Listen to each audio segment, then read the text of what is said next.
tug'ilgan mahallamdan ko'chib chiqqili 15 yil bo'ldi. Har qitim mahallaga borganimda men bilan birga cho'ng bo'lgan do'stlarimning pishqan ariga, qo'lim qo'shnilarimizning bovay momayga asta aylanayotganligini sezman. Qani, men onlarni qarg'a milab yeydigan, ragatkida bulbul challaydigan, etizdan to'shqanni jak qilib vaqirtib tutadigan, qo'noqlikdan chiqqan xanjar tishliq borsuqqa tash etib qochadigan balaliqim. Yillar o'g'ri degan shukan. Aytqilgucha yalt qilib o'chadigan chaqmoqkan. Bugun shu balaliqdagi qo'shnilarim to'g'riliq qisqacha aslini yozmoqchiman. Mahalladagi qo'shnilarimiz to'limi isil insonlar edi. Barini aymaydi. Udul qo'shnimiz Mehmetkamni aytaylik. Mehmetkam tamchilik, yog'ochchilik, to'kchilik hunarlariga bashi. Ammo kaptarga ishtiyoqi bo'lakcha. Qachonliki osmonda notonish kaptardan biroz paydo bo'ldimi? Bo'ldi. Qilayotgan ishini tashlab kaptardan birini tutib o'g'ziga chiqib, lapchini yetishga tayyorlar.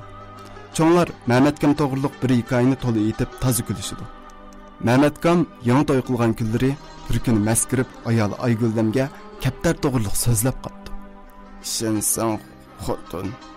Kaptar deganda qari xotinning oti. Noch kaptardan 20si bo'lsa, hozir olavat degan shu. Aslida sinagan pulga noch kaptardan xili kelatdi. Dadam apam uni dedi.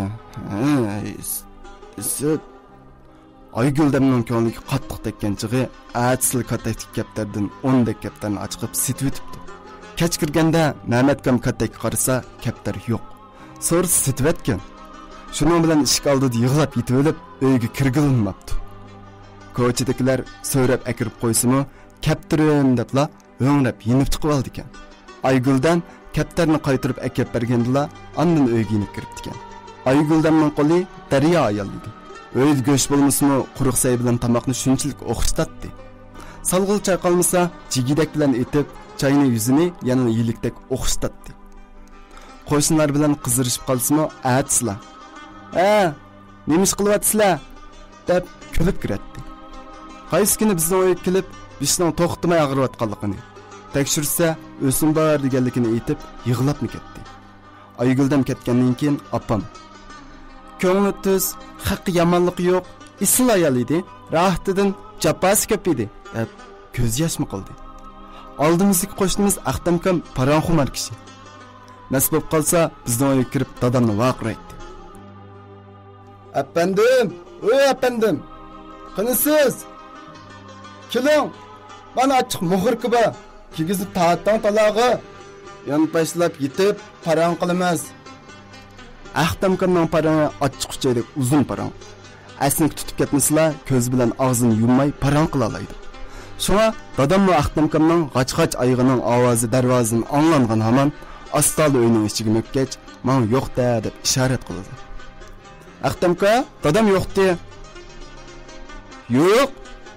Efendim, efendim. Efendim. Uyga mukib olmagansiz, ha? Aqtamkam ashundaq deblar uyga kirib ketib, hayal o'tmay dadamni al qilib oldiga silib chiqatdi. Shuningdan buyon dadam o'giziga mukadigan bo'lib ketgan. Keyingi qo'shnimiz Hasankam o'zining yosh vaqtlarini pesh qilishga amra qildi. Hozir qugida bir-biridan injimaruq. To'yda birligan planini oshirib qo'yishib o'ltirdi. Ben antikik suy qaşmamagan deydi. Qo'llaridan qas chiqirib ketishlar uchun. Mana men yoshligimda alomat ishlaydim-da. Ikki qo'ltiqimga ikki mishkab bug'doyni qo'ltiqlab, sanga kirib piqirtib attatdim. Bir o'tirishimda 75 so'm yegandigina. Pa, qo'risqonizga petibdi ilmi. Uning gisat bir qitim qo'yning quyruqini suvda pishirib tartsam 3,5 kilo keldi. Qo'rsoq açlıqda lasirkiga minib yeb bo'ldim. İçim ot ketganda qizirib ketdi.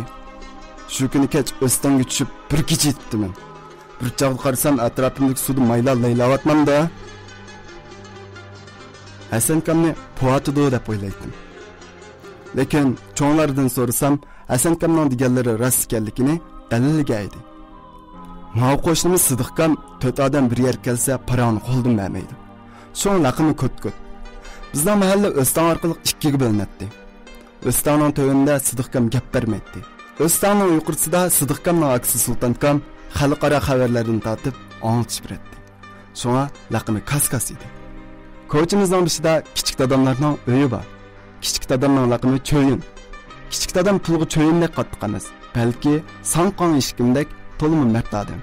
Ammo itizning malvaramning ishlariga Çöyündek puxta adam. Kichik dadam mening yashash nishonim edi. Ta mushkamgacha mahalladagi biradasining kichik dadamning ranjib baqqanini bilmayman. O hatto yanada 100 so'm qolsa-mu, boshqalarga bir o'tib o'zi och qilishga rozi bo'ladigan odam.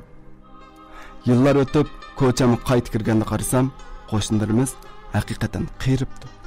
Lekin ulardagi mehribonlik, oqko'ngillik, insoniylik qilcha o'zgarmabdi. Xayr, amin bo'linglar. Tong saharda Turg'ay bilan baslashib ko'ch supurdigan. Birasi non yoqsa tong zo'yil qilishadigan. Qo'shnisining uyiga mehmon kelsa, o'z uyiga boshlaydigan.